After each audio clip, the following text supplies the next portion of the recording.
Hello everyone, আজি আমি আকৌ এটা নতুন ভিডিও লৈ আহিলো নতুন ভিডিওটোত আমি ডিসকাস কৰিম পাৰ্শিয়াল ফ্ৰেকশনৰ কোৱেশ্চন পাৰ্শিয়াল ফ্ৰেকশনৰ ইয়াৰ আগৰ ভিডিওটোত আমি এটা কোৱেশ্চন ডিসকাস কৰি গৈছো তাত কেনেকৈ পাৰ্শিয়াল ফ্ৰেকশনৰ চাৰ্টখন এপ্লাই কৰিব লাগে তাত মই দেখাইছিলো আজি আকৌ কৰিম ইয়াত এটা কোৱেশ্চন ললো এটো আৰু এই কোৱেশ্চনটোত আমি চাৰ্টখন কেনেকৈ এপ্লাই কৰে ফাৰ্স্ট হেতু এপ্লাই কৰিম এপ্লাই কৰাৰ পিছত হেতু কৰিবলৈ যাওঁতে চাৰ্টখনৰ পাৰ্টিকুলাৰ এই ফৰ্মুলাটো এপ্লাই হ'ব কিয় এটো এপ্লাই হ'ব হেতু মই কম কিয় এটো এপ্লাই হ'ব হেতু মই কম আৰু তাৰ পিছত আমি সলভ কৰিম কোৱেশ্চনটো ঠিক আছে প্ৰথম কথা হৈ গল কি যে তোমালকে মই কৈছিলো আগৰ ভিডিওত যে ডেনোমিনেটৰ চেক কৰা ফাৰ্স্ট তোমাৰ কাম হল ডেনোমিনেটৰটো চেক কৰিব লাগে সলিউশন ডেনোমিনেটৰ সোৱা যে ডেনোমিনেটৰটো হে চাৰ্টখনৰ তোমালকে লিখি ৰাখিছা কপিখন উলাই লোৱা তাত সোৱা ডেনোমিনেটৰ এই ডেনোমিনেটৰটো কাৰ লগত মেচ হৈছে কোনটো ফৰ্মুলাৰ লগত ডেফিনেটলি দেখিবা যে এই ফৰ্মুলাটোৰ লগত মেচ হৈছে কেলে সো ইয়াত এটা নরমাল ফ্যাক্টর আছে x + 2 so it is x - a এটো ইয়াৰ লগত মেচ হৈছে কোনবাই ক'ব পাৰে যে স্যার ইয়াত প্লাস আছে তাত মাইনাস আছে সব কেনেকৈ হ'ব মই কৈছিলো যে প্লাস মাইনাস কোনো মেটাৰ নকৰে কিয়নো x + 2 যদি আছে তো তুমি তাক x - 2 লিখিব পাৰা সো নো ইস্যু সো হি ফ্যাক্টৰ নেগেটিভ ফত আমি বনাই লব পাৰো আৰু সেকেন্ড যেটো পাৰ্ট আছে হিটো এটা কোৱাড্ৰেটিক আছে c x² + 1 সো হি ইয়াৰ লগত মেচ হ'ব কেনেকৈ মেচ হ'ব যে ইয়াৰে x থকা টাৰ্মটো ইয়াতে নাই x থকা টাৰ্মটো নাই b 0 হৈ আছে b যদি 0 হৈ থাকে so এটোটো x² + 1 so x² + something হৈ যাব ন সো ই মেচ হৈ আছে তো তাৰ মানে এই ফৰ্মুলাটো মেচ হ'ব নেক্সট মই কৈছিলো যে নিউমাৰেটৰ সোৱা নিউমাৰেটৰৰ পাৱাৰটো এই ফৰ্মুলাটোৰ পাৱাৰতকে কমি থাকিব লাগিব বা সমান হ'ব লাগিব আৰু তোমালকে ইয়াত চালে দেখিবা যে ইয়াৰ পাৱাৰ কি হৈছে এক্স্যাক্টলি সমান হৈ আছে যদি তাৰ পাৱাৰ এক্স্যাক্টলি সমান হৈ আছে তেতিয়ালে আমি এই ফৰ্মুলাটো এপ্লাই কৰি দিব পাৰো সো আমি হেতুৱে কৰিম এতিয়া ডাইৰেক্ট আমি লিখিম যে x² + x + 1 divided by x + 2 x² + 1 equal to a by x + 2 plus bx plus c by x² + 1 হিমানটো কৰাৰ পাছত কাম আছিল যে এটো এলসিএম লব লাগে লেফট সাইড ইনটেক্ট থাকিব x + 2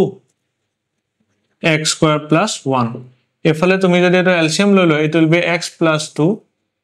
এটো x² + 1 a x² + 1 plus bx plus c x + 2 এটা মাল্টিপ্লাই কৰি আমি কৰি যাব পাৰো x² + x + 1 divided by x + 2 x² + 1 আৰু এটো হৈ গল কি ax² + a আৰু এটোটা মাল্টিপ্লাই কৰিলে bx² + 2bx plus cx plus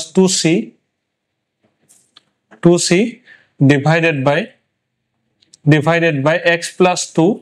x² + 1 এখিনি জাস্ট মাল্টিপ্লাই কৰিলো এটা ডেনোমিনেটৰ দুটা ক্যান্সেল কৰি দিব পাৰা ক্যান্সেল কৰিলে তোমাৰ থাকি যাব x² + x + 1 আৰু এফালে থাকি যাব ax² + a plus bx² plus 2bx plus x plus 2c ইমান তোমাৰ থাকি গল এতিয়া ৰুলটো আছিল যে আমি x² কোএফিচিয়েন্ট আৰু x ৰ কোএফিচিয়েন্ট আৰু কনস্ট্যান্ট টাৰ্ম ইকুৱেট কৰিম তো ইয়াত x² কোএফিচিয়েন্ট 1 আছে x² + x + 1 আৰু এফালে তুমি লৈ লোৱা এটোটা a + b x² আৰু x থকাখিনি একেলগে লৈ লোৱা এখিনি 2b + 1 x আৰু লাষ্টত থাকিলে a + 2c এটা যদি কম্পেয়াৰ কৰি দিয়া both side comparing coefficient of x and constant terms comparing coefficients of s coefficients of x² x and constant terms তুমি পাবা যে a + b = 1 পাই যাবা x² কোএফিচিয়েন্ট ইয়াত a + b আছে সো ইয়াত 1 হ'ব সো a + b তুমি 1 পাই যাবা x ৰ কোএফিচিয়েন্ট 1 আছে ইয়াতে x ৰ কোএফিচিয়েন্ট 2b + 1 আছে সো 1 = 2b + 1 2b + 1 = 1 আৰু finally 1 = a + 2c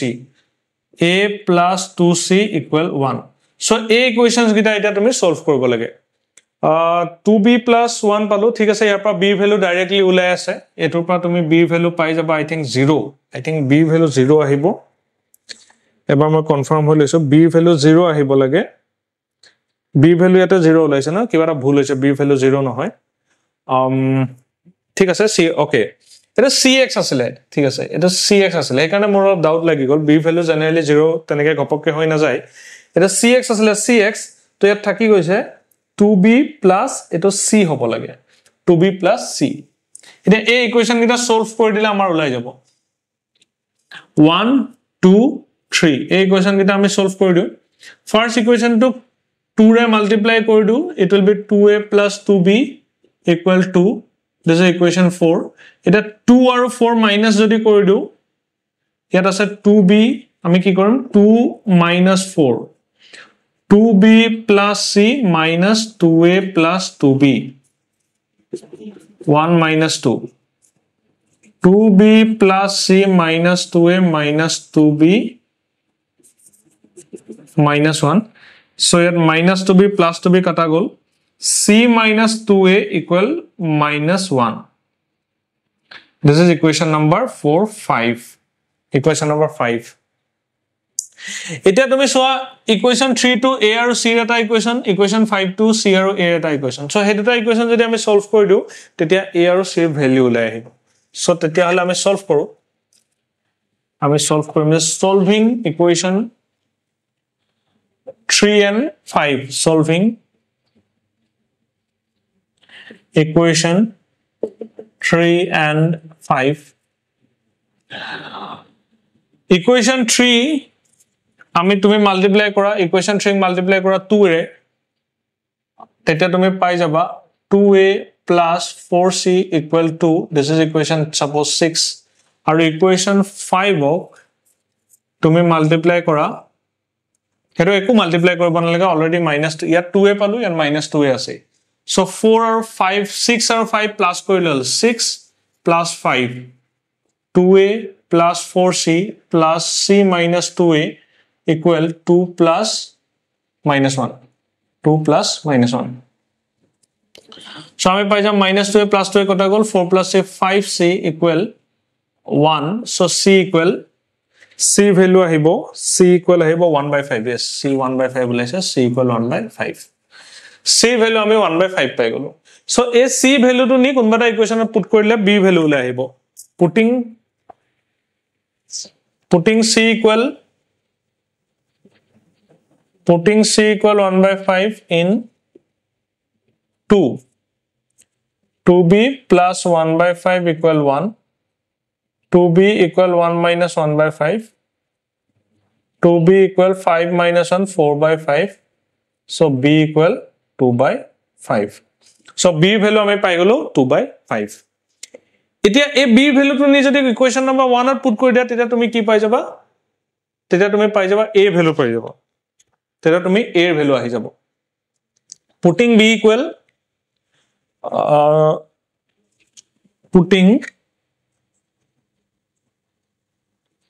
putting b equal 2/5 in 1 1 যদি পুট কৰি দিয়া b জায়গাত 2/5 তেতিয়া তুমি পাই যাবা a value a equal 1 minus 2/5 so it will be 3/5 so a value তুমি পাই গলা 3/5 b value পাই গলা তুমি 2/5 আৰু c value পাই গলা তুমি 1/5 কিমানখিনি পোৱাৰ পিছত এতিয়া তুমি লিখি লবা এখিনি প্ৰথমটো লিখি লোৱা তাৰ পিছত আমি ব্যাক কৰো আমাৰ কোৱেশ্চনটোলে আমাৰ আছিল কি কোৱেশ্চনটো যে ইন্টিগ্ৰেশন আমাৰ আছিল ইন্টিগ্ৰেশন x square plus x plus 1 x plus 2 x square plus 1 dx আৰু ইয়াৰ জায়গাত তুমি লিখিছিলা ইন্টিগ্ৰেশন ডোন্ট ৰাইট জাস্ট এবাৰ চাই লও 1 by a by তুমি লিখিছিলা a by x plus 2 plus b by bx plus c by x square plus 1 ঠিক আছে এটো তুমি লিখিছিলা dx এটা a জায়গাত a ভ্যালু লিখি দিয়া a জায়গাত a ভ্যালু আছিল কিমান 3/5 b জায়গাত b ভ্যালু আছিল তোমাৰ 2/5 আৰ c জায়গাত c ভ্যালু আছিল তোমাৰ 1/5 হিমানটো পাই যোৱাৰ পাছত এটা তুমি ইন্টিগ্ৰেশন কৰিব পৰা হৈ গল এটা তুমি এই ইন্টিগ্ৰেশনটো ইজিলি কৰিব পৰা হৈ গল ইন্টিগ্ৰেশন ইয়াতো দি দিলু 3/5 x plus 2 dx integration 2/5 x plus 1/5 x square plus 1 dx ঠিক আছে বেলেগ এটা ইনক্লুব পেইনটো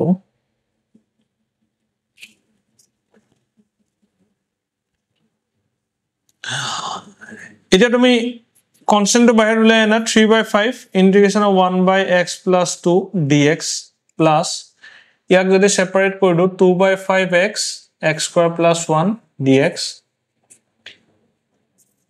1/5 x square plus 1 dx হিমানখিনি আমি পাই গলো এতিয়া এটোটো তোমাৰ ইজি হৈছে এটো log of x plus 2 হ'ব আৰু হেতু tan inverse ৰ ফৰ্মুলা এপ্লাই হ'ব 3/5 integration of 1/x plus 2 dx 2/5 integration of x by x square plus 1 dx plus etu 1/5 integration of 1 by x square plus 1 dx ইমানটো লৈকে তুমি পালা পোৱাৰ পিছত এই ইন্টিগ্ৰেশনটো তুমি এক্সট্ৰাকে কৰিলো নাও এটো ইকুৱেচন নম্বৰ 1 দি যোৱা 1 দি পেলাই এই ইকুৱেচনটো তুমি এক্সট্ৰাকে কৰিলো এই মাজৰ ইন্টিগ্ৰেশনটো প্ৰথমটো ডাইৰেক্ট ফৰ্মুলাত পৰিছে এটো ডাইৰেক্ট ফৰ্মুলাত পৰিছে কোনোবাই যদি নাই জনা কেনেকৈ ডাইৰেক্ট ফৰ্মুলাত পৰিছে আগৰ ভিডিও চালেতো গম পাবা প্ৰথম কথা সেকেন্ড থিং মই এটা দেখাই দিম বাট বিফোৰ দ্যাট এই ইন্টিগ্ৰেশনটো অকমান কৰিব লাগিব হেতু কৰি চোৱা নাও integration of x by x square plus 1 2/5 এটা আছে বাহিৰত dx let x square plus 1 equal u differentiate কৰিলে 2x dx equal du হ'ব শৰ্ট কৰিছো because আমি অলৰেডি এবলাক বহুত কৰি আহিছো এনেকুৱা ঠিক আছে সো এটো তুমি both side differentiate কৰিলে এটো পাই যাবা 2x dx equal du তো এটো তোমাৰ আছে x dx তো তুমি x dx মানে পাই যাবা du by 2 গুটিকে তোমাৰ ইন্টিগ্ৰেশনটো হ'ব 2/5 x dx মানে du by 2 আৰু তলত হৈ গল u 2/5 a 2 to বাহিৰত গুছিলে 2 integration of du by u so এটো হৈ গল 2 to কটা গলে 1/5 log of u plus c1 আৰু 1/5 log of u মানে x square plus 1 plus c1 হিমানটো লৈকে ওলাই গল এই ইন্টিগ্ৰেশনটো ওলাই গল এতিয়া তুমি ফাইনালি তুমি 1 implies বুলি কৈ ক'ব পাৰা এটো in 3/5 integration of 1 by x plus 2 হেদিনা মই শিকাইছিল আগৰ ভিডিও চাই লবা log of x plus 2 direct লিখিব পাৰা প্লাস এটো ইন্টিগ্ৰেশন হেতু পাই গলা 1/5 log of x square plus 1 plus c1 আৰু এই ইন্টিগ্ৰেশনটো হৈ যায় কি tan inverse of মই মহাৰি দিছো 1/5 tan inverse of 1 tan inverse of x tan inverse of x plus c2 ঠিক আছে because এটো কি ফর্মুলা পৰা আহিলে এটো কি ফৰ্মুলা পৰা আহিছে this one 1 by x square plus a square dx equal 1 by a tan inverse of x by a plus c এটো ফর্মুলা আমি আগতে পাই আহিছো গটিকে হৈ গল তোমাৰ 1/5 এটো তোমাৰ লাস্ট ফাইনাল আনসাৰ অকনমান দীঘল কোৱেশ্চনছ বোৰ কিন্তু স্টেপ বাই স্টেপ যদি কৰি থোৱা হে প্ৰথম চাৰ্টখনে মিলাব জানিব লাগে কল চাৰ্টখন মিলাব জনাৰ পিছত ab ভ্যালু গিটা ওলাব লাগে ab ভ্যালু গিটা ওলোৱাৰ পিছত সিম্পল ইন্টিগ্ৰেশন কৰিব লাগে দ্যাটস ইট এনাফ ঠিক আছে আজি এই কোৱেশ্চনটো লোৱা আৰু এনেকুৱা কোৱেশ্চন বুকত আৰু সে ট্ৰাই কৰা exercise 7.5 ৰ পৰা কোৱেশ্চনছ লৈ ট্ৰাই কৰা ডেনোমিনেটৰ মিলোৱা নিউমাৰেটৰ মিলোৱা ab ভ্যালু ট্ৰাই কৰা তাৰপিছত যদি কোনবা কোৱেশ্চন নাই পৰা কমেন্ট কৰিবা হে কোৱেশ্চনটো মই কৰি দিম ঠিক আছে কমেন্টত লিখিবা যে এই কোৱেশ্চনটো আমি আমাৰ নুলালে তেটা মই লগা লগে বোৰ্ডত মই কৰি দিম ঠিক আছে